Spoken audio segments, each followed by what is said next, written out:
Good afternoon, everyone. I'm delighted to welcome you here to the Radcliffe Institute. I'm Liz Cohen, I'm Dean of the Institute, and I'm glad to see such a great crowd here today. I'd like to extend a special welcome to a Harvard advanced fiction writing class who is here with their teacher, Claire Massoud, who is also a novelist, well-known and respected novelist, and a former Radcliffe Fellow. So where is that class? There they are. Great. We're happy to have you here. This afternoon, for our annual Dean's Lecture in the Humanities, I am delighted to have Viet Thanh Nguyen, also a former Radcliffe Fellow, back at the Institute to delve into the topic of history, identity, politics, and the art of writing. Viet has set out quite an agenda for us to contemplate together. After his talk, Viet will engage in a conversation with yet another distinguished writer and former Radcliffe Fellow, Gish Jen. I am grateful to both Viet and Gish for joining us here today. As Harvard's Institute for Advanced Study, Radcliffe fosters interdisciplinary inquiry, innovative research, and the creation of art in many forms. We are also dedicated to sharing that work with the public through lectures, through conferences, panel discussions, and exhibitions. Today, we are fortunate to have with us two writers whose work demonstrates remarkable breadth and depth, and who exemplify the kind of boundary crossing that we take pride in at Radcliffe. Both Viet Thanh Nguyen and Gish Jen write fiction and nonfiction. They are scholars and artists, and they are just as adept at scouring the archives as they are at mining their own experiences and imaginations. Viet is a professor, a cultural critic, and a fiction writer. He earned his PhD in English from the University of California at Berkeley, and he has spent the last 2 decades at the University of Southern California, where he holds the Arnold Chair of English, as well as professorships in the Department of American Studies and Ethnicity and the Department of Comparative Literature. Viet also serves as a member of the steering committee of USC's Center for Trans-Pacific Studies. Viet is a critic at large for the Los Angeles Times and a contributing opinion writer for the New York Times. His essays have appeared in publications including Time Magazine, The Guardian, and The Atlantic. Viet is the author of Race and Resistance, Literature and Politics in Asian America. He is co-editor of the anthology Trans-Pacific Studies, Framing an Emerging Field, and he is editor of a forthcoming collection of essays, The Displaced, Refugee Writers on Refugee Lives. Viet's debut novel, entitled The Sympathizer, won the Pulitzer Prize for Fiction in 2016, and too many other awards to list here. That same year, he published the nonfiction book, Nothing Ever Dies, Vietnam and the Memory of War, which was a finalist for the National Book Award. Then, in 2017, Viet released a critically acclaimed short story collection entitled The Refugees, and he received both a Guggenheim Fellowship and a MacArthur Genius Grant. I'd say that makes for a pretty impressive couple years, Viet, and I wonder, do you ever sleep? Joyce Carol Oates has described Viet as, and I quote her, one of our great chroniclers of displacement, end quote. It's a fitting characterization. Viet, who himself came to the United States as a refugee from Vietnam at the age of 4, has dedicated much of his life's work to probing how the Vietnam War is remembered and represented, and to investigating the experiences of those displaced from that war. In Nothing Ever Dies, Viet observes, and I quote, all wars are fought twice, the first time on the battlefield and the second time in memory, end quote. Much of his writing interrogates that latter fight. He sheds light on aspects of the Vietnam War's social and political history that might otherwise have escaped critical analysis. That includes collective remembrance of the war in both the United States and Southeast Asia through forms of popular culture such as literature, film, and memorials. In doing so, Viet shows us that memory is dynamic and that the way we come to understand war is shaped by ideology, by individual and national identity, by power structures, and by the industries of war and memory. Viet grapples with these issues using the distinctive lenses of different kinds of writing: the short story, the novel, the essay, the op-ed, and more. With so much nimbleness as a writer, he strategically selects the form best suited to his message and to his audience. Viet's work, both fiction and nonfiction, captures the experiences and the perspectives of Vietnamese soldiers, Vietnamese refugees, and Vietnamese Americans. He develops the full complexity of his characters and his plot lines to avoid exaggerated heroicism and simplistic motivation. In Viet's hands, people are rendered with subtlety, and the Vietnam War becomes the multifaceted political, cultural, and historical confrontation between the US and Vietnam that it truly was. Take as an example his debut novel, The Sympathizer. The protagonist and narrator in The Sympathizer illustrates Viet's ability to explore complex dualities within a single individual. This nameless double agent, undercover as a South Vietnamese army captain, flees Saigon and resettles in Southern California. He is torn not only between his covert mission and his cover identity, but also between his homeland and the United States, between his French and Vietnamese ancestries, and between his position as the betrayer and the betrayed. For Viet, these personal dualities powerfully illuminate larger complexities of ethnic identity, of war displacement, and of the refugee experience. Gish Jen has explored closely related aspects of identity, culture, and history. In her novels and short stories, she has written about immigration and the hyphenated American experience, while also challenging what typically has been characterized as ethnic writing and what has not. Gish grew up as the child of Chinese immigrant parents and went on to graduate from Radcliffe College and to earn an MFA in fiction writing at the Iowa Writers' Workshop. She is a member of the American Academy of Arts and Sciences, and she was the recipient of the Academy's prestigious Mildred and Harold Strauss Living Award and many other top honors. Most recently, she received a Legacy Award from the Museum of Chinese in America in New York. Gish was in residence as a Bunting Fellow here at Radcliffe when she wrote her first novel, Typical American. She returned again to this time it was the Radcliffe Institute in 2001-2 to work on her third novel entitled The Love Wife, and I was lucky enough to be one of her fellows that year. Gish has authored two other novels, Mona in the Promised Land and World in Town, as well as a short fiction collection entitled Who's Irish? Her short stories have been anthologized in many textbooks and collections, including multiple anthologies of the best American short stories, including, most notably, the best American short stories of the century. Recently, Gish has turned her talents to nonfiction, including Tiger Writing, Art Culture, and the Interdependent Self, and just last year, The Girl at the Baggage Claim, explaining the East-West culture gap. In these books, Gish brilliantly probes differences in Western and Eastern conceptions of self and their implications for identity, family, and community relationships, for art, and for much more.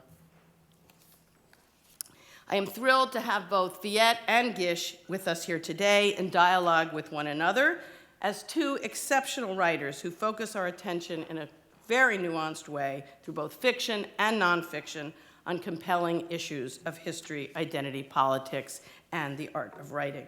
So now, please join me in warmly welcoming Viet Thanh Nguyen to the podium. Thank you so much for that.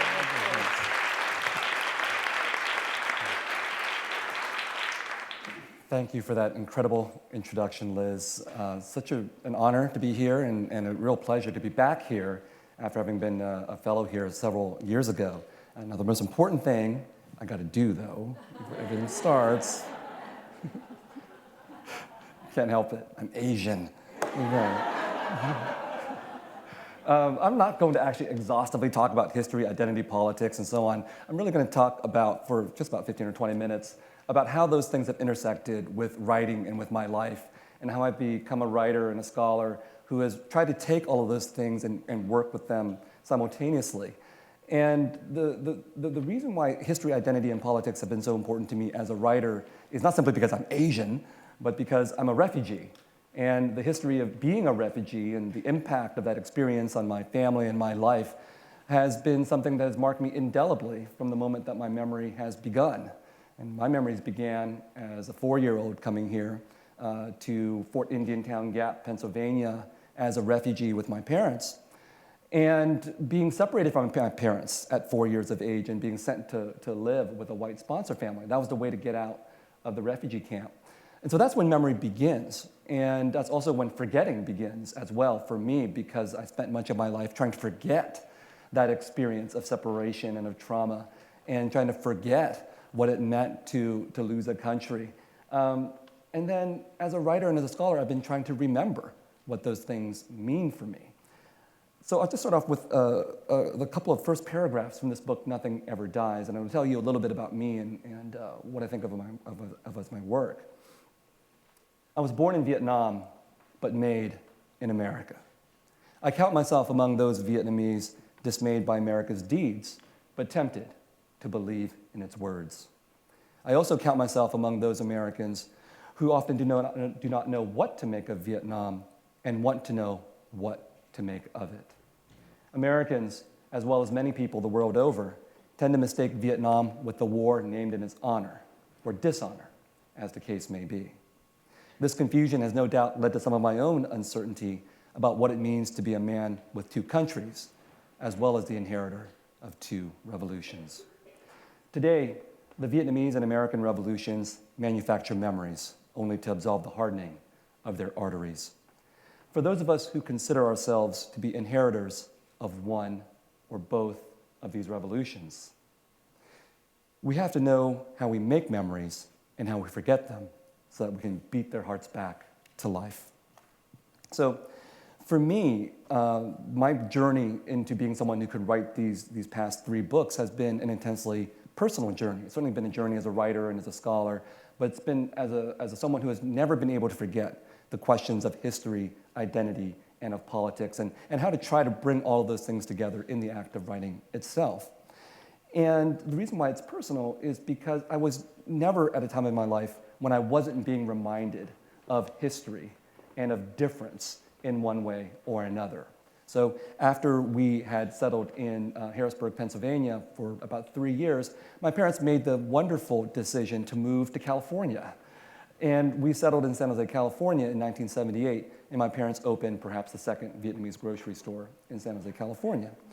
And we lived in downtown San Jose, and downtown San Jose is not like downtown San Jose of today. Back then, it was a very rough and violent neighborhood.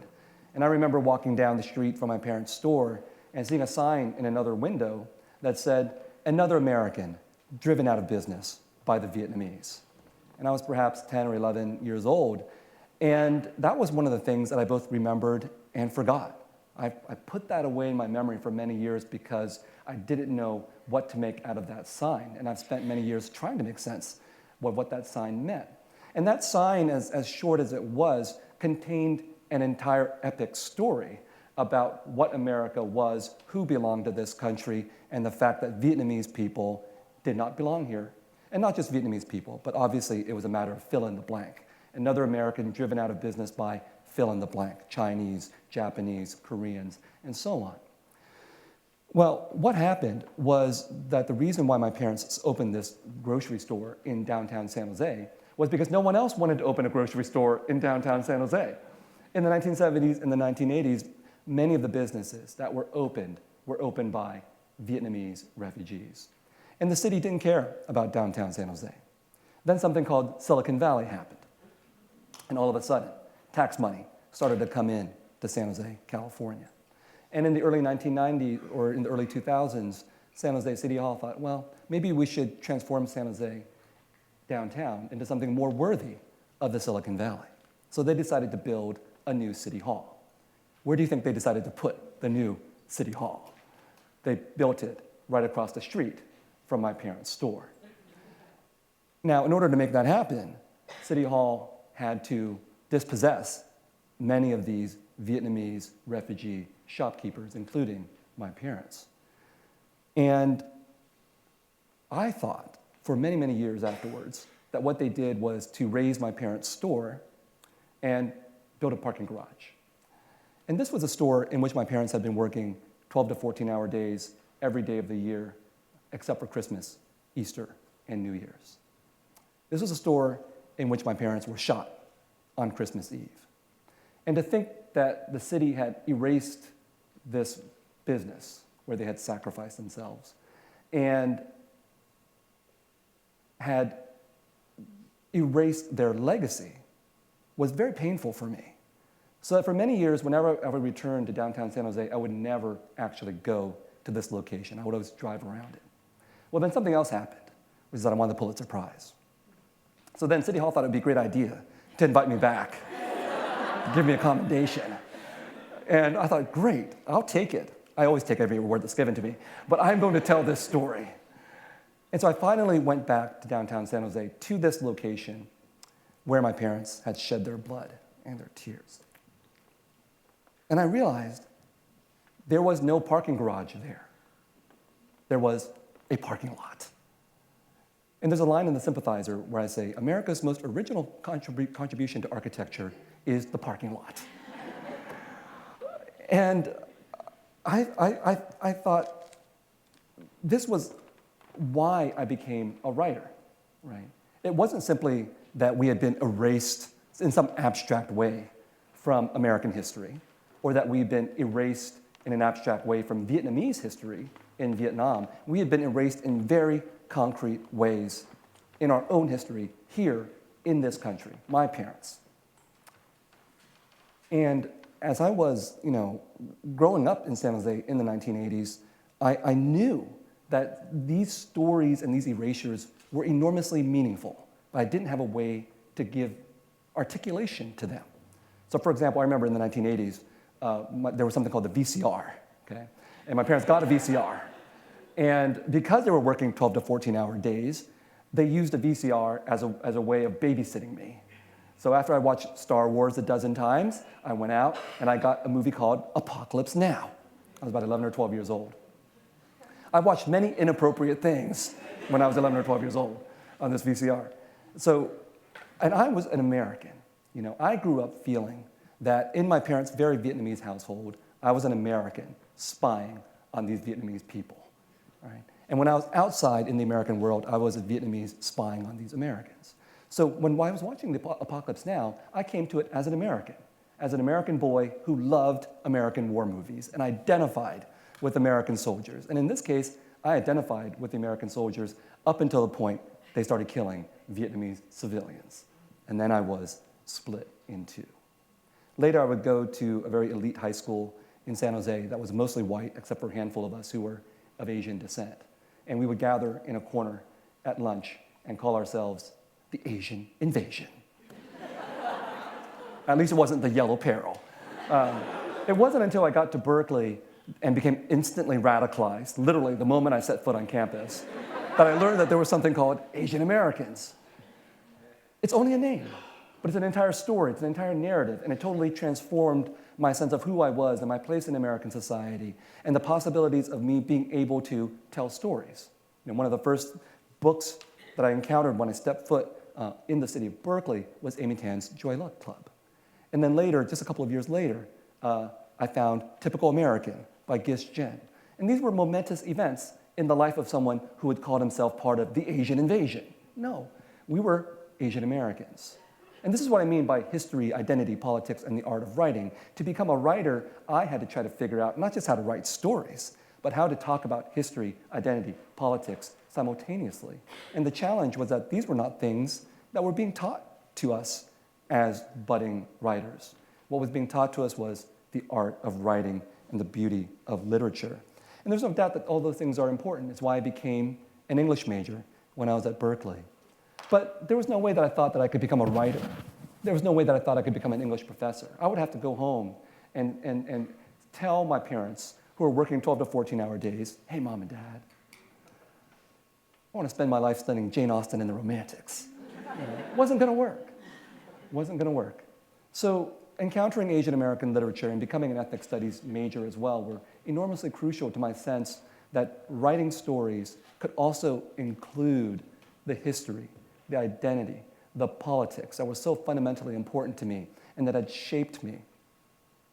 And I had set out on a quest then to try to figure out how to put all these things together. Because it seemed to me at that time that the state of contemporary American literature, dominant contemporary American literature, wasn't that interested in history, identity, or politics. And I was a writer who wanted to try to figure out how to do these things simultaneously. And I became a professor. And as a professor, you could talk about history, identity, and politics. But if you've read any recent works of literary criticism or cultural criticism, you'll know that they're also not about the art of writing. So part of my challenge to become a writer, my kind of a writer, was to be a writer who could be both a novelist who could write critical fiction and a critic who could write creatively as well. And so that's how I came to the book, Nothing Ever Dies. So I'm just going to read you an excerpt from this book that talks about all of these issues in a very, hopefully, personal way, and about the memory, the act of remembering that is so crucial to that book and to my life in general. As a gook, in the eyes of some, I can testify that being remembered as the other is a dismembering experience, what we can call a disremembering. Disremembering is not simply the failure to remember. Disremembering is the unethical and paradoxical mode of forgetting at the same time as remembering. Or, from the perspective of the other who is disremembered, of being simultaneously seen and not seen. Disremembering allows someone to see right through the other, an experience rendered so memorably by Ralph Ellison in the opening pages of Invisible Man. His narrator, the titular hero, runs into a white man who refuses to see him and, enraged, strikes back to force the white man to see him. Even beaten, however, the white man refuses to see him the way he wishes to be seen. That is because the other's use of physical force may make the other visible, but only to turn him into a target. The other must deploy the psychic forces of remembering, imagining, and narrating if the other wishes to transform the ways of seeing. Not satisfied with being disremembered, we who are others find that it is up to us to remember ourselves, having carried ourselves over, or been brought over from the other side.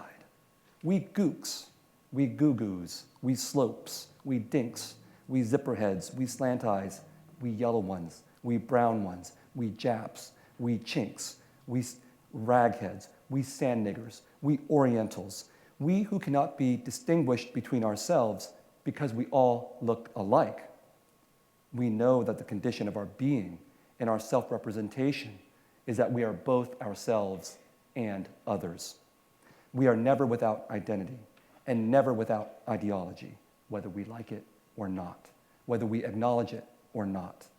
Those people who believe themselves to be beyond identity and ideology will, sooner or later, charge us with identity and ideology if we dare commit that most unnatural act of speaking up and speaking out. So my work as a scholar and as a fiction writer has been about trying to think through identity and ideology simultaneously. This belief that we are never without an identity, even if we refuse to acknowledge our identity. And this belief that to be a writer who believes in history, identity, and politics is to believe in the act of writing as an ideological act as well. That identity is important but insufficient. That ideology is critical but also insufficient without identity as well. And so I'll end with an excerpt from The Sympathizer where I try to bring these things together through the act of fiction. Because I imagine the novel The Sympathizer as a novel that is about history and identity and politics and writing, and is a novel that is also an act of criticism as well. Hopefully also some fun along the way. So for those of you who don't know, The Sympathizer is about a communist spy in the South Vietnamese army in April 1975, and his mission is to flee with the remnants of that army to the United States, where his task is to spy on their efforts to take their country back. So in order to do that, he has to become a refugee, and then one of the things that he has to do is survive in the United States, and one of the jobs that he gets is to become the authenticity consultant on the making of a movie that looks suspiciously like Apocalypse Now. But if Francis Ford Coppola or his lawyers are to ask, is not Apocalypse Now. And it really isn't. Apocalypse Now is sort of an easy target for me, but that really is an example of what I mean by disremembering, because it wasn't as if in looking at that movie or any of the American movies about the Vietnam War, of which there were dozens in the 80s and 90s, and I saw most of them, which is an exercise I recommend to nobody. In seeing them, it was clear that the Vietnamese were not invisible. We were totally there. We were seen, but we were seen through. And that's the act of disremembering. But it wasn't just Apocalypse Now that did that. It was also all these other movies. And in this excerpt, the movie is called The Hamlet, and it really is a compendium of all of these, this entire genre of the American Vietnam War movie. And even the reason why I felt it necessary to write 4 chapters of the novel about this was that no matter where I went in this world, and I told people I was working on the Vietnam War, sooner or later someone would say, "Have you seen Apocalypse Now?" And they had never seen a Vietnamese movie. And we're still dealing with that today. Let me tell you, don't ask me the question I'm about to give you, okay? In the last few months, no matter where I went, somebody would inevitably ask me, "Have you seen that 18-hour documentary on the Vietnam War?" And guaranteed, they had not read my book, had not read any book by a Vietnamese person, any book by a Vietnamese American person, had not seen any movie from Vietnam. That's what we're up against, seen and not seen all at the same time. And so here, I take my revenge on that perspective. My narrator meets with the famous director known only as the auteur. My meeting with the auteur had gone on for a while longer, mostly in a more subdued fashion, with me pointing out that the lack of speaking parts for Vietnamese people in a movie set in Vietnam might be interpreted as cultural insensitivity. Do you not think it would be a little more believable, I said, a little more realistic, a little more authentic, for a movie set in a certain country, for the people in that country to have something to say, instead of having your screenplay direct, as it does now, cut to villagers speaking in their own language? Do you think it might not be decent to let them actually say something, instead of simply acknowledging that there is some kind of sound coming from their mouths? Could you not even just have them speak a heavily accented English? You know what I mean, ching-chong English, just to pretend that they are speaking in an Asian language that somehow American audiences can strangely understand? The auteur grimaced and said, "Very interesting. Great stuff. Loved it. But I had a question." What was it? Oh, yes. How many movies have you made? None. Isn't that right? None. Zero. Zilch. Nada. Nothing. And however you say it in your language. So thank you for telling me how to do my job. Now get the hell out of my house and come back after you've made a movie or two. Maybe then I'll listen to one or two of your cheap ideas. Funny thing is that since this book came out, I've spoken to quite a few Hollywood people. And none of them dispute this characterization. I confess to being angry with the auteur, but was I wrong in being angry? This was especially the case when he acknowledged he did not even know that Montagnard was simply a French catch-all term for the dozens of Highland minorities. The movie The Hamlet is about American Green Berets who go to the Central Highlands and train the so-called Montagnards to defend themselves against communism. What if, I said to him, I wrote a screenplay about the American West and simply called all the natives Indians? you'd want to know whether the cavalry was fighting the Navajo or Apache or Comanche, right? Likewise, I would want to know, when you say these people are Montagnards, whether we speak of the Bru or the Nung or the Tay. Let me tell you a secret, the auteur said. You ready? Here it is. No one gives a shit. He was amused by my wordlessness. To see me without words is like seeing one of those Egyptian felines without hair, a rare and not necessarily desirable occasion. How could I be so dense? How could I be so deluded? I naively believed that I could divert the Hollywood organism from its goal, the simultaneous lobotomization and pickpocketing of the world's audiences. Hollywood did not just make horror movie monsters, it was its own horror movie monster, smashing me under its foot. I had failed, and the auteur would make the Hamlet as he intended, with my countrymen serving merely as raw material for an epic about white men saving good yellow people from bad yellow people. I pitied the French for their naivete in believing they had to visit a country in order to exploit it. Hollywood was much more efficient, imagining the countries it wanted to exploit. I was maddened by my helplessness before the auteur's imagination and machinations. His arrogance marked something new in the world, for this was the first war where the losers would write history instead of the victors, courtesy of the most efficient propaganda machine ever created, with all due respect to Joseph Goebbels and the Nazis, who never achieved global domination.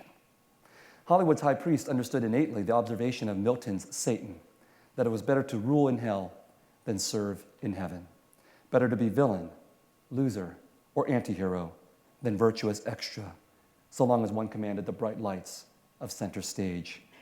In this forthcoming Hollywood trompe-l'oeil, all the Vietnamese of any side would come out poorly, herded into the roles of the poor, the innocent, the evil, or the corrupt.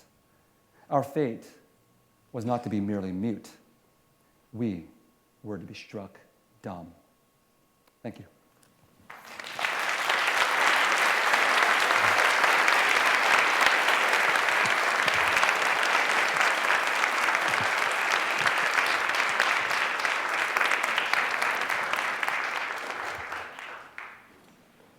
Viet, let me just say, first of all, that was just wonderful. And welcome to Cambridge. It's great to have you here. And they were all interested in, how you got to this point where you were able to make us all give a shit, And in your journey. So I'd like to talk about that journey today. Starting with, if I may, start with your days at Berkeley and your grades. You did take a class with Maxine Hong Kingston there, and creative writing class, and you did get a B. A B plus. A B plus. Now it comes out. I mean, I was really worried. I mean, I don't know if you have grade inflation there, the way we do here, but a B here, I mean, is not an F, but it is a C. Yes. Yes. So I'm relieved to hear that you got a B plus. And a very interesting part, I think, of the story is also that you slept in her class, like every time it met. Well, I think the important part to acknowledge is that it was a class of 14 students in which I sat here and she sat there, and I fell asleep every single day in that class. And you sat next to her, yes. and you fell asleep. She also did say that you never contributed because that goes along with being asleep. Right. Right. Well, she wrote me a very long note at the end of the class. Yes, and she had a little advice to you in that note, right? Well, she said, you seem to be very alienated, which I was. And she said, maybe you should make use of Cal's excellent counseling services. And thankfully, I did not take her advice. So no, I mean, part of how I get anybody to give a shit if they do is that I stopped giving a fuck, and I was alienated when I was an undergraduate because I was confused for all the reasons that I talked about. I was trying to make sense of myself as a person, as an Asian American, as a student, as a writer, as a son, and all of that was wrapped up in so many kinds of anxieties and that was about caring about what other people thought. You know, I mean, I got a B+. You know, that's unacceptable, right? You don't have to be so defensive. Yeah. It's okay. I'm just ripping you. No, but it's true, right? I mean, it's funny today. Yeah. But it actually gets to something. You know, there are a lot of students here in this crowd, and it's always very interesting. You know, kind of, you know, what works in the classroom and what doesn't. You know, and what I'm wondering today, because of course, you know, we could sort of say, oh, you know, he was a bum. He slept every time, you know, every day, and you know, what's the matter with him? But you know, I have to say that today, I sort of wonder whether, you know, really even sitting there at your young age, were you 19, 20, where you were already feeling some anxiety of influence. You know, I mean, like you weren't just a bum. So there you were, and as, you know, I don't need to explain to this crowd, you know, anxiety and influence is Harold Bloom's idea that we need to kill our predecessors. I myself, clear across the country, felt this with Maxine, and I think I said so in an interview, with the result that the first time I met her, she said, I read that you wanted to kill me. I said, oh God, no, I'm so sorry, Maxine. But you know, in fact, of course, many writers have had this feeling. I mean, it's just the Southern writers feel this way about Faulkner. Flannery O'Connor famously said, you know, we have to differentiate ourselves from Faulkner. You know, you don't want your mule and cart on the same tracks that the Dixie Limited came down. And I wonder if for you, it was, you know, a supremely bad choice for your first creative writing class to be in a class where you're not only with the preeminent Asian American writer, but a woman who, because of her peace work, whose name was synonymous with Vietnam. And you know, there she is, and she kind of owns Vietnam, and she's not even Vietnamese. And I'm wondering if that was a contributor to why, you know, you kind of, you know, and you kind of shut down. Well, I think that may definitely be the case, but it wasn't articulate for myself at the time. You know, we read Chinamen, for example, in her class. And Chinamen is part of it is very much about the Vietnam War. There's a great chapter in there called The Brother from Vietnam. But the funny thing was I didn't remember that. Yeah. You know, it would take me many, many years to come back to that book and to realize that The Brother from Vietnam is absolutely crucial to my own thinking. Maybe she put a seed in my head by having me read that work. And I think that the anxiety of influence is definitely there because she represented Asian American literature. She represented a particular approach to peace and reconciliation. And at the time, I was, you know, trying to be an Asian American writer, as you're saying, but also rebelling against this notion of peace and reconciliation. I was an angry Asian American activist. I was storming the president's office, and now I'm sitting with the president. And so it's a really weird transformation. But at the time, I was like, let's have a revolution. I'm not interested in nuances and ambiguities. I want some clarity at 19 years old. And so it took a couple of decades of revisiting her work to understand that it was enormously influential, enormously important, and that part of why it took so long to become a writer for me was about learning the art, but also learning emotional maturity to be able to confront some of the things that she was talking about. But it's such a great example. I think it's when people think, oh, who should I study with? You know, on the surface of it, it would have been, what a perfect match. Maxine Hong Kingston is there. She's so gentle. She's so loving. She is, you know, she's interested in Vietnam. On the surface of it, it would seem that there could be no better teacher. And yet, actually, a disaster, right? And exactly, as you sort of said, this committed pacifist. And, you know, there you are, and you've talked about, you know, your journey as a writer is really being an emotional journey. And so you are trying to get in touch with yourself.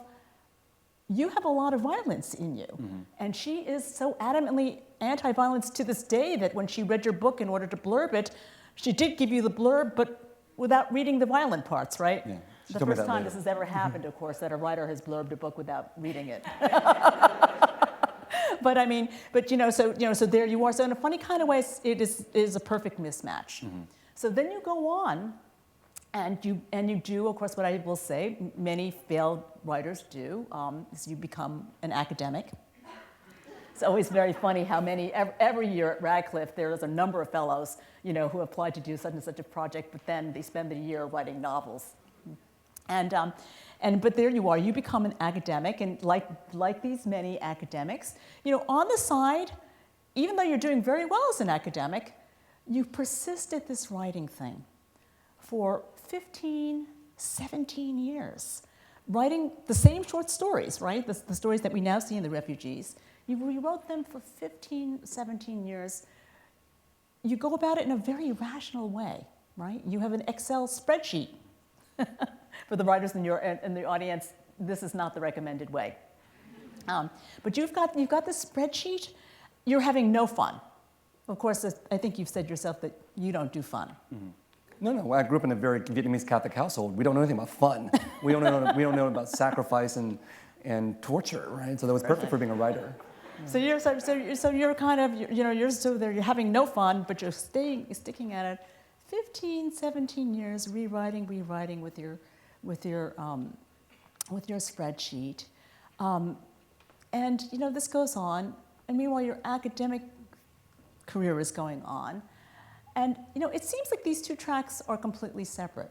But I guess what I'm wondering today is actually if the academic track was key to your finally getting unstuck. If in fact, you've talked about, the whole idea that this, your journey, was really an emotional journey. If in fact, especially the kind of academics that you were doing over there in California, where it is so radical, whether it gave you kind of scaffolding for all that anger. No, absolutely. And the real challenge was to try to figure out how to work emotionally in both areas. As a writer, you're supposed to work emotionally. That's the substance from which you draw. And I remember another writing teacher that I had at Berkeley, Bharti Mukherjee, reading one of my short stories and saying, you know what, you don't cut close enough to the bone. I was like 19 or 20 years old. It's like, how do you do that? If I could just take a knife to myself, I would do it. Is that going to hurt? Yeah. But I think what she was getting at is that, what a writer needs to draw from is the internal emotions, to go deep into your own feelings. And the fiction doesn't have to be autobiographical, but the emotions that you put into it come from within you. And that's what I was talking about at the beginning of the talk, is that I spent a lifetime suppressing those feelings, suppressing those emotions, trying to approach my past rationally as a scholar.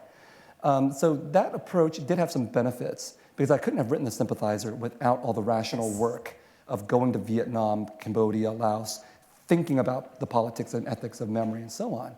But I also couldn't have written Nothing Ever Dies without writing The Sympathizer, because I was able, in Nothing Ever Dies, to also tap into my emotions. And as a scholar, you're not supposed to do that. Yes, you're supposed to be objective. It's a very emotional book. Right. I mean, you were definitely, the whole tone of it is a very, take no prisoners type tone, and this is not the dispassionate scholar writing. Yeah, it's very interesting. Well, but I'm just interested in your journey because it's so opposite the way that most writers have, and I think that probably what Maxine I think has spoken about her, she starts with the emotion. And I would say that kind of, many writers would sort of say, well, they start with some kind of feeling. And it's just so interesting that you went a completely different way. And you needed the Excel spreadsheet, and then you needed the academia, you needed the scholarship. And then what happens after 15 years of scholarship, and 15 years of banging your head against the wall, and you've described this period of your life as completely miserable. Yes, it was. 1997 to 2011, and when I was writing the bulk of the refugees, it really was a horrible experience because I was learning how to write. I didn't do an MFAs, I didn't have writing teachers and so on. So I was learning how to write, and I was also trying to learn how to be a human being. Trying to learn what it meant to be emotionally mature, to trying to investigate how I felt about things and why I was not feeling certain kinds of things. And that's a very difficult thing to do. But I think that it prepared me for writing The Sympathizer. It was like that moment from Karate Kid, wax on, wax off. You do this endlessly over and over, and then all of a sudden you become the karate master. So writing The Refugees is nothing like writing The Sympathizer, but somehow through that act of banging my head against the wall, of frustration and so on, when it came time to write a novel, it felt completely natural to do it. And I could do that in 2 years. Well, right. It was that on one hand, but also your life as an academic. Which I will say, so you started off as someone, you're sleeping in Maxine Han Kingston's class. You don't say one word, which suggests a certain kind of shyness too, I will say. And then from there, I will say, it seems that it was your academic life that gave you the confidence to come to the novel, knowing what you wanted to say.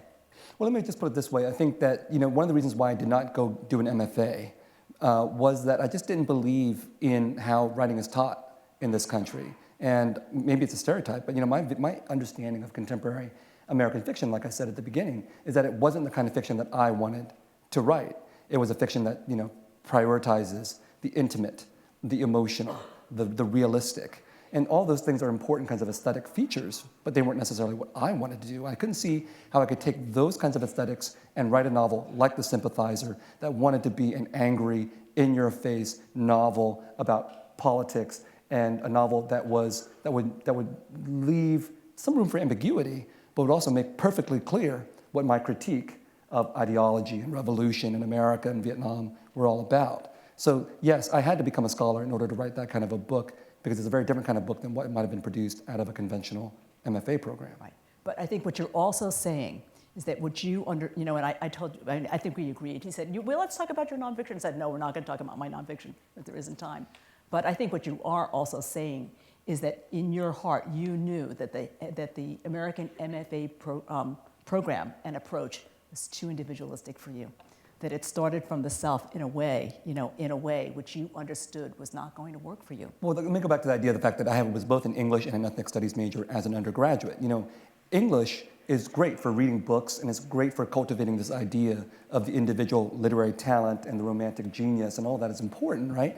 But being an ethnic studies major was about being a part of a collective, recognizing myself as a part of something, of a group in solidarity, as having a lineage of resistance and revolution, third world solidarity, all these kinds of things that do not get talked about, generally speaking, in English department writing programs. Right. So you kind of went around the MFA, kind of very Western-oriented MFA program, and you went the other way, and then you came back. Mm-hmm. And then you came back, and you came back with the kind of confidence that came from being academic. You revisited one of your great heroes, Ralph Ellison, right? Mm-hmm. And I wonder if you could just tell everyone a little bit about when you came to Invisible Man again. So you had written a lot about Invisible Man as an undergrad, and now what? Well, it was a very important novel for me, and there's a lot of African American literature, Chicano literature, Asian American literature, and so on that was important to me as an undergraduate, and giving me a sense that these types of narratives about history, identity, politics people had already started writing these kinds of things. And Invisible Man was particularly important because, number one, it's a masterful novel, but number two, because Ellison's arguments about the invisibility of African Americans and their hypervisibility were very applicable to other minority populations, including Asian Americans in this country. So when I set out to write The Sympathizer, Invisible Man was a model, because he set out also to write an allegory for African American experience, and I wanted to write an allegory for Vietnamese experience as well. But speaking about the anxiety of influence, I also wanted to draw a distinction between me and Ralph Ellison in the book without picking a fight with him, which is that I think one of the reasons why Invisible Man was successful, besides being a great book, is that in the end, the narrator of Invisible Man becomes a revolutionary and then renounces it, and then emerges out of his hole and declares the possibility of hope as an individual. And for me, I thought, well, that's one narrative that's very powerful in this country, but it's not the narrative I want. My narrative is about how, yes, revolutions do lead to disillusionment, but that doesn't mean we give up on revolutions. It doesn't mean we give up on collectivities and solidarities. So my narrator actually, after his failure with revolution, says, let's recommit to another revolution. And he embraces not the individual I at the end of the book, but uses we instead. Now, that's either a sign of collectivity and solidarity, or it's a sign of its insanity. It works either way, right? And that's another way in which it also aligns with Invisible Man and our doubts about his sanity as well. But anyway, you come back, thanks to your work as a scholar. When you come back and you're looking at your models for your novel, you have a kind of confidence there.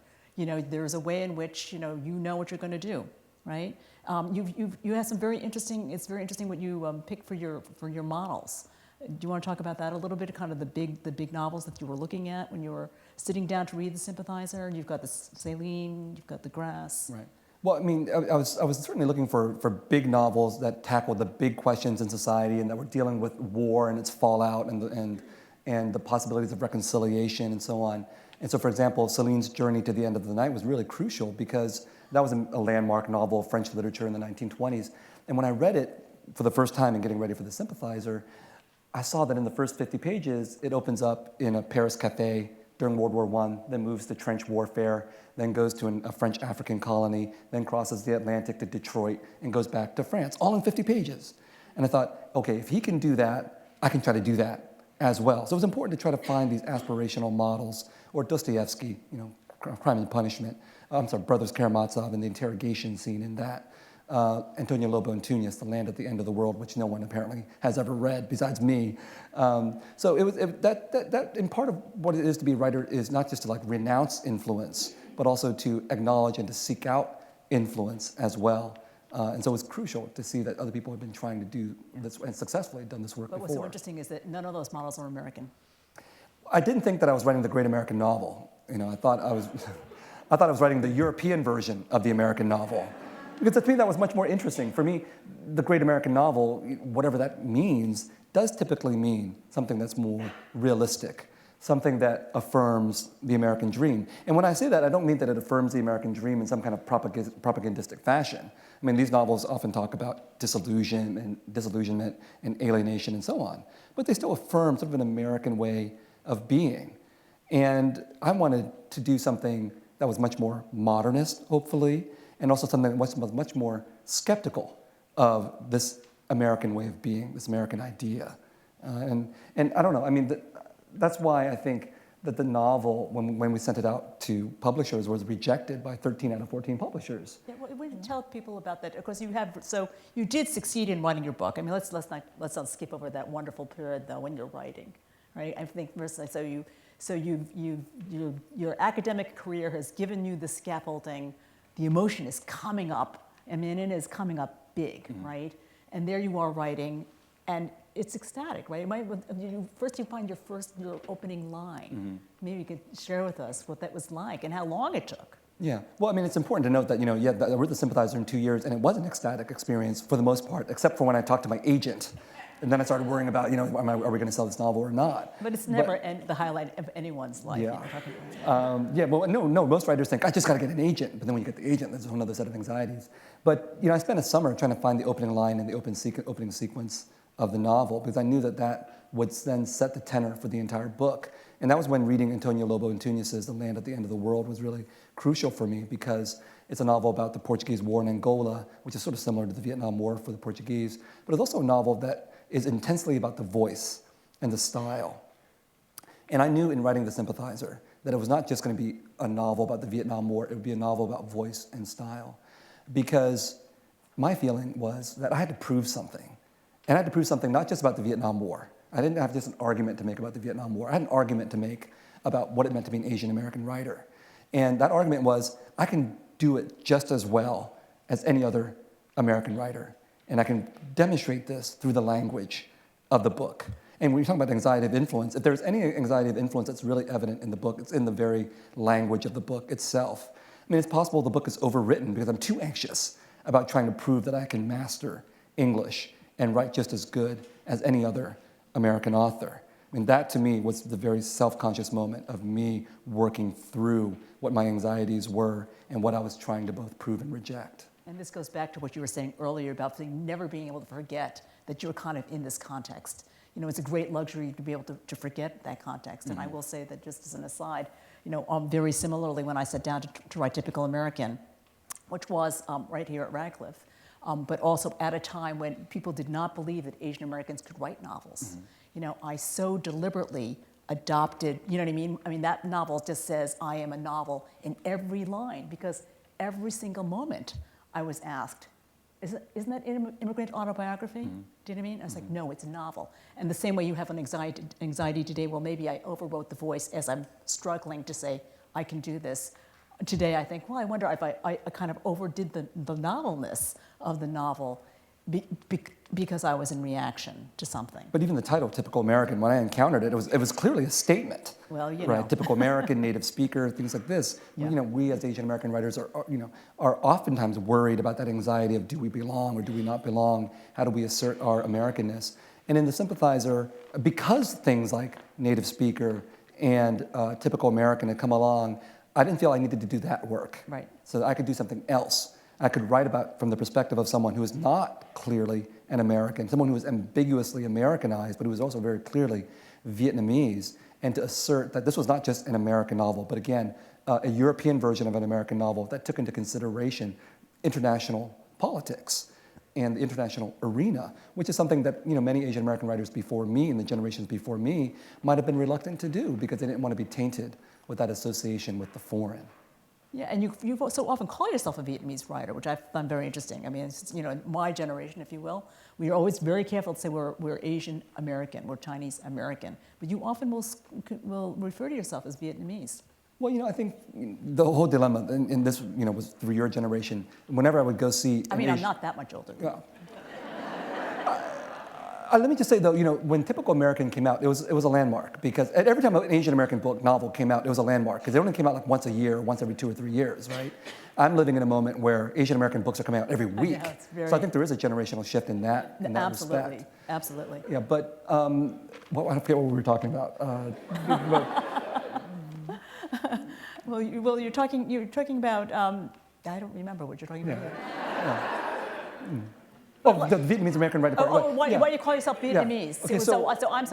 Okay, I'm a great pains to sort of say we're typical American, and you call yourself Vietnamese, even though you go to Vietnam and you don't get the Vietnamese price, right? Right. I mean, there it is, right? Writers of your generation, I remember this, going to many writers' readings, would often get the question, are you an Asian American writer or are you just a writer? Right. And obviously that's a loaded question. There's a no-win situation, whichever one you choose, right? Because it implies that if you are an Asian American writer, you're not a universal writer. But I think that, for me, I'd already seen enough evidence of people disputing that. So that I don't have that anxiety. I can say I'm a Vietnamese writer, and I don't care whether people think, oh, he's not just a writer, he's not a universal writer. Because in my mind, I am. But you don't say Vietnamese American. I say that sometimes You say too. them interchangeably. I say Vietnamese American, Asian American, or just a writer. So I think part of what's different for me as a writer in this moment is that it's possible to claim a multiplicity of possibilities of identification as a writer, and to think of a novel that I write as being able to function in different kinds of traditions. So yes, it works in an American tradition, but hopefully it works in Vietnamese literature. Hopefully it works on an international context as well. And so we have to be defiant about that. Oh, well, you're...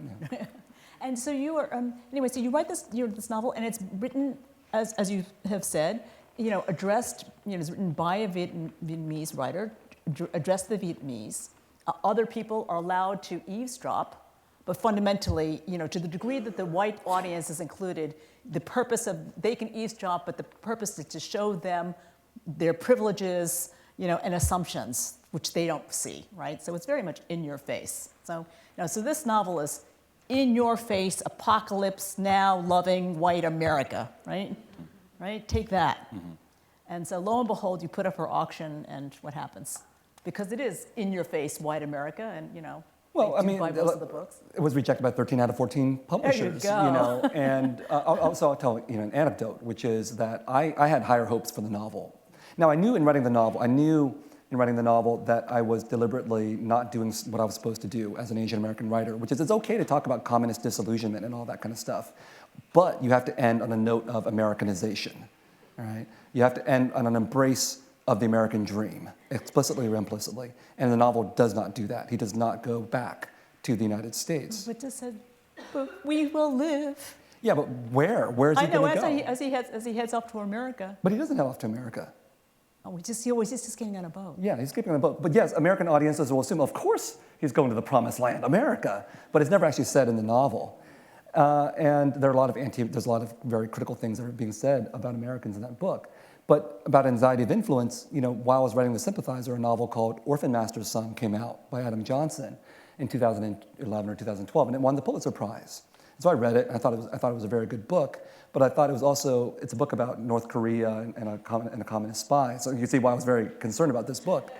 But I read it, and I thought, this book is written for Americans, because all the references are oriented towards an American audience. And the ending of the novel, sorry to give it away, is that the people who survive are going to America. And I thought, I don't want to write that kind of a novel because I can totally see how it's placating an American audience, saying North Korea is crazy, we're great, etc. So I had a conversation with the editor of that book. I thought, I really would love you to buy my novel. And he said, you should do a couple of things with this novel, including putting in a romantic interest. in Orphan Master's Son, it's sort of, there's a romantic interest, like Casablanca.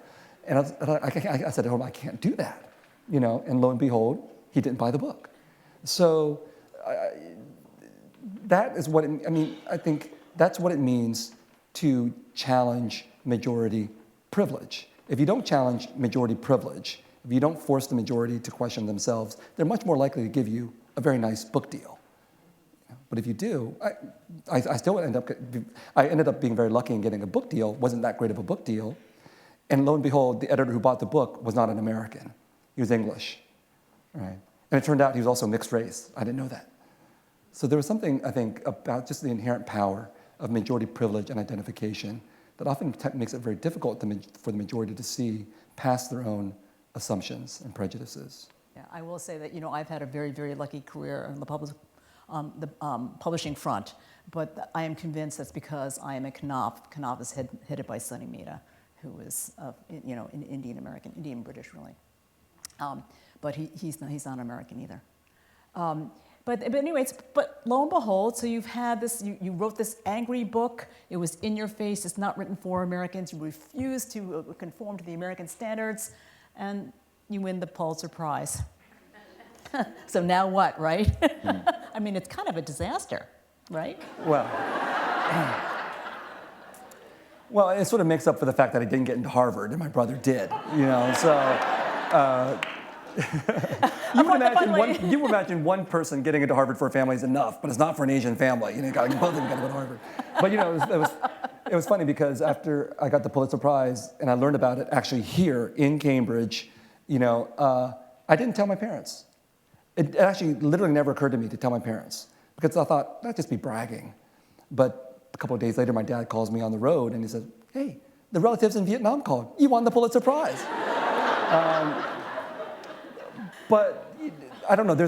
How do you read the politics of prizes? It's very, very difficult. But you know, one way to read it would be that yes, the novel is very angry and in your face, and there's a lot of critiques of the United States and so on.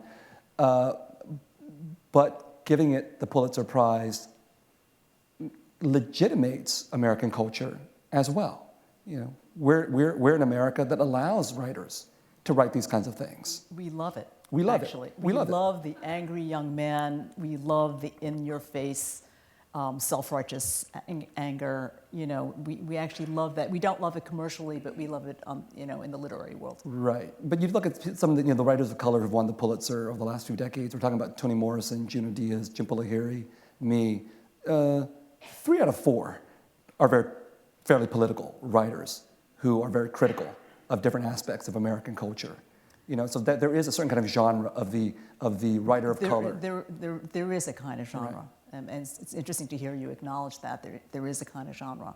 I don't mean to take it away from you because I'm taking it away from me. Yeah, you but know? it is. But there is a kind of genre, and it does serve America finally. Mm-hmm. But at the same time, it's kind of a great story, and you know, here you are. You know, you resist the idea that this is an American dream, rags to riches thing.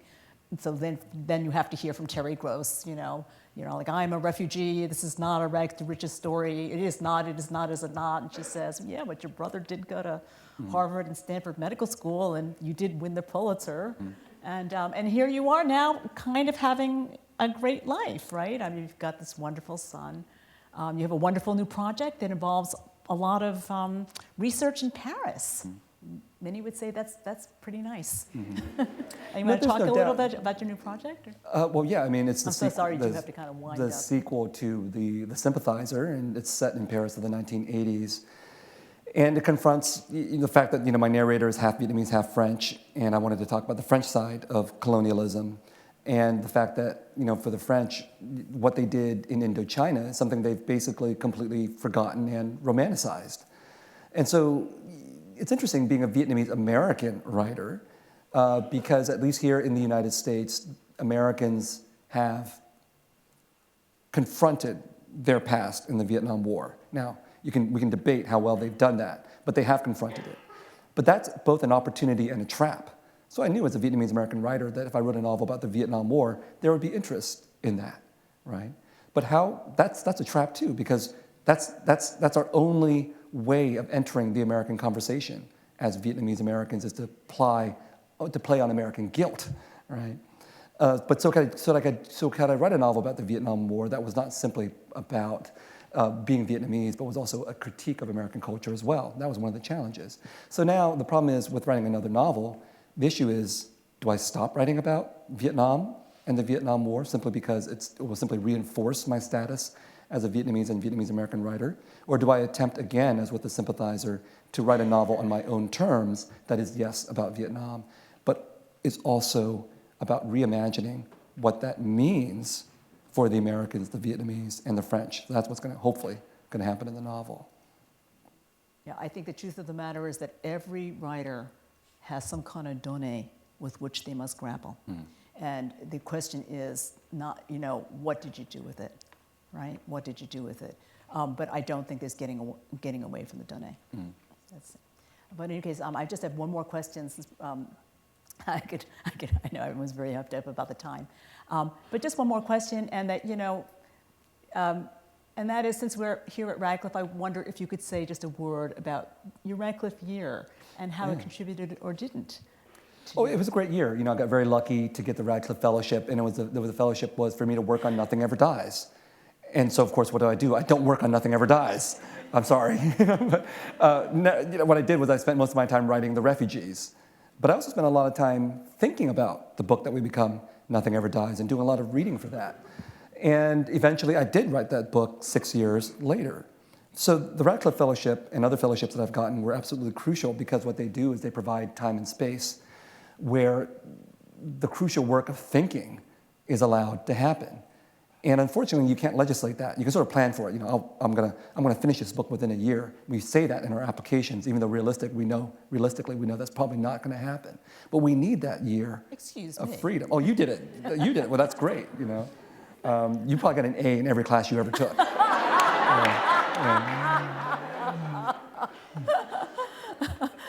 I'm the one who dropped out of Stanford Business School. Okay. So let me just, But anyway, you got into Stanford Business School.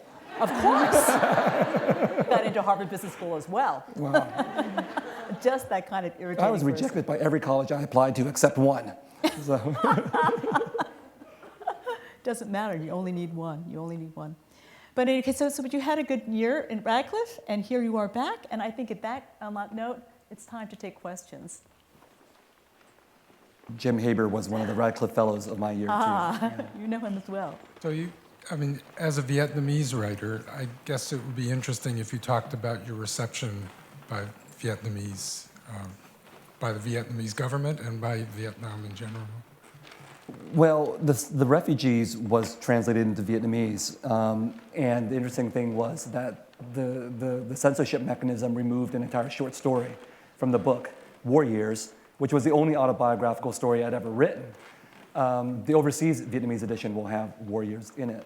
So I'm aware, that censorship politics and suppression of dissidents and all that kind of stuff is a very real issue in Vietnam, which is why I could never go back to Vietnam and be a writer in Vietnam.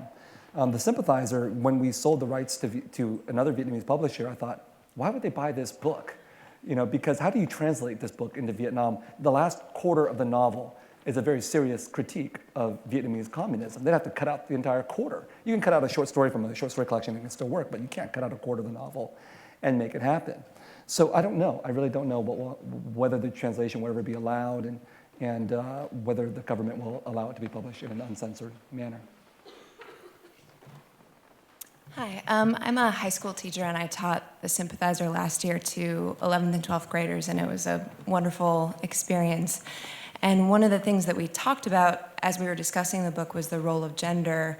And I just so appreciated the interviews that you did where you talked about how you realized your writing of gender and the way you wanted to potentially revisit some of those gender dynamics in the sequel. So I wonder if you could speak to how you came to discover that about your own writing, because it was just such a beautiful public acknowledgement of that and where you are now with it. Well, going back to the anxiety of influence question and being Maxine's student, looking back upon myself as like a 19 or 20-year-old, I think there's no doubt that part of what I was struggling with was masculinity. Asian American masculinity, but just masculinity in general, and trying to become this angry writer and revolutionary and all that kind of stuff. And so I wasn't, interested in sort of, again, ambiguity or nuance or feminist politics or anything like that. And that's a real problem. And I took great enjoyment in reading books that were very masculine. That's why I like the spy genre and the detective genre and so on. And in writing The Sympathizer, I chose the spy genre because I like that genre. But once I chose the genre, I was sort of locked into many of its conventions, especially after I constructed my narrator the way that he was.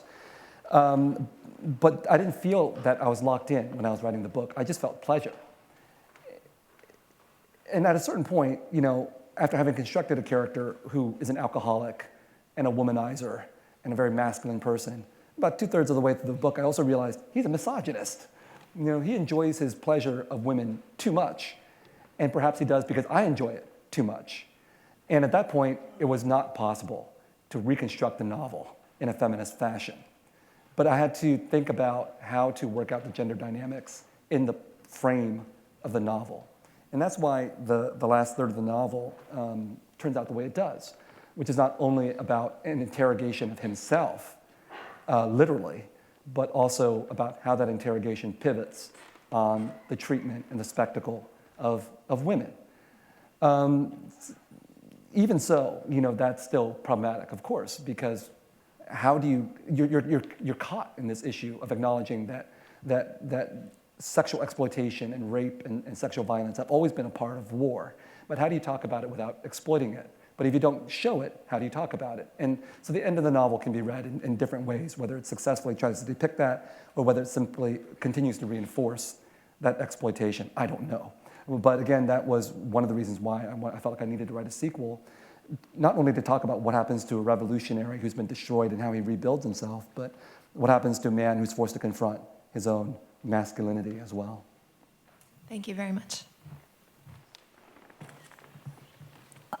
You mentioned your parents several times in the podium and in the chair, and you set up a cliffhanger that I kind of wanted to resolve for us. You said, imagine telling your parents you want to become a writer. Well, I can't imagine.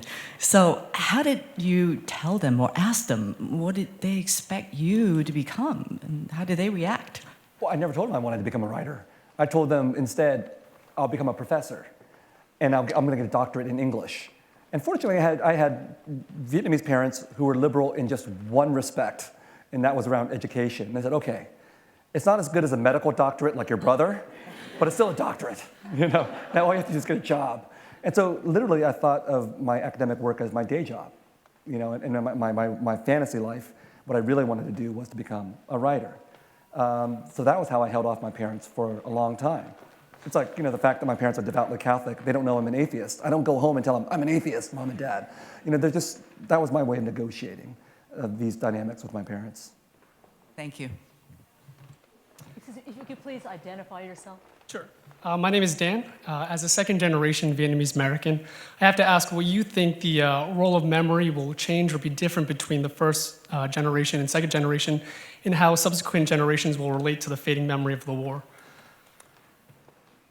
Well, I think it's sort of inevitable that right now, for example, we're dealing with third-generation Vietnamese Americans, and in Vietnam, we're dealing with a majority population that was born after the Vietnam War. They have the right to imagine a different kind of future that's not tied to the past. For me, I don't have that choice. I feel like I'm psychically connected to Vietnam in some way because I was born there. And that was one reason, for example, why I never changed my name to become Troy, for example. I'm still Viet. So I'm indelibly marked by that past. And I think any movement towards the future has to be that negotiation between turning away from the past, but also confronting the past simultaneously. And the reality of it, I think, for Vietnamese people in Vietnam or the country of Vietnam, for example, is that that's not actually happening. The country is completely future-oriented, for the most part, in terms of building a capitalist society, but at the expense of actually dealing with its past. The past that it has is completely ossified into a celebration of communism, which totally erases people like you and me and our families and so on. So we haven't yet reached that point of being able to both go towards the future by having acknowledged the past. Thank you. Thanks. Hi, my name is Viet Thanh Nguyen, and I'm a Vietnamese American. was born in Vietnam and moved here when I was 10. And actually, it's interesting he asked that right before me because our questions share similar themes. So my question revolves around the trauma that's so tied to immigrant identities and how, with your family, it was tied to the war. But with the word Vietnam shifting every day because the country in and of itself and its culture and its people shifts every day, how do you personally reconcile the Vietnamese part of you that's kind of obligated so much to the past? Like, how do you look forward to the other aspect of it that's still continually shifting? Well, I think that's why I look to the next generation, because I don't think I can. I think that for me, the past is going to remain continually important. But what's critical for someone like me is to not obligate the next generation to continue to genuflect before my past, because that's what I encountered in the Vietnamese community. You would go to Vietnamese events and they would be completely dominated by the perspectives of the previous generation who would talk on and on and on about culture and tradition and remembering what was done to us, et cetera, et cetera. And I was like, when do I get a chance to speak? So I got my chance to speak, which means that I have to then allow that there will be a new generation that's going to be saying things that will completely catch me by surprise, right?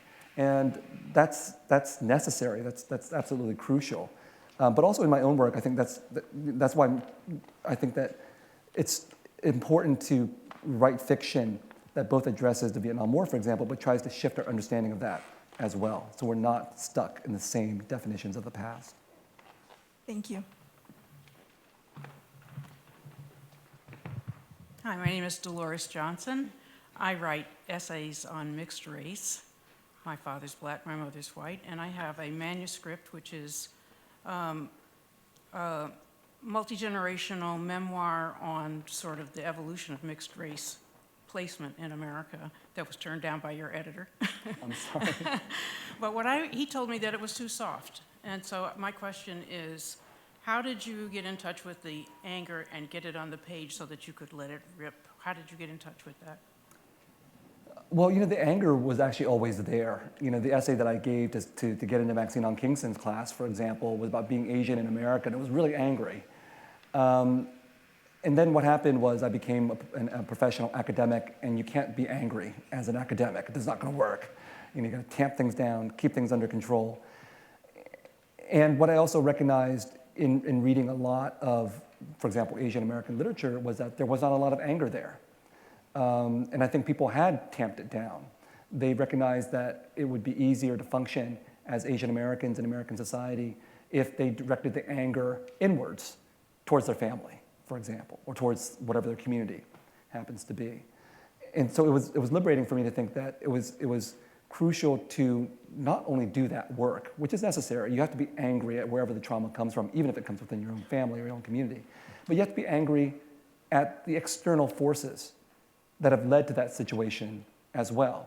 You have to be angry at structures and societies and dominant culture. That's a little bit harder to do, because if you do that, you're opening yourself up to greater punishment and censorship by the people who have that kind of power. So not having read your manuscript, I don't know where the softness is that the editor detects. But another way of putting it is that idea, you got to use a whole bunch of cliches, cut closer to the bone, don't pull the punches. Say the things that you're afraid of saying. Find out what it is you're afraid of saying, and decide why, figure out why you're afraid of saying those kinds of things. Oftentimes, we're afraid of saying these things because we've been told not to say them by our families, by our communities, and by dominant society as well. Thank you. Hello, my name is Layla. I'm a student in Professor Claire Massoud's Advanced Fiction Writing Workshop. Before I ask my question, I just wanted to say thank you for all the work that you've done. I used to be a refugee as well from Afghanistan. I grew up in a refugee camp until the age of 6. At age 10, we returned to Afghanistan, and that's where I've been living until the age of 18. And being at Harvard has been very strange, but it's been books like yours that have really helped me make sense. And especially your book, Nothing Ever Dies, it has informed the way that I think, the way that I write. So I just wanted to say thank you for that. Thank you. So as for my question, you talked about how you lacked the emotional maturity in the beginning to confront the things that you were writing about. So I wanted to ask, how did you come to reach that emotional maturity, and what did that process look like?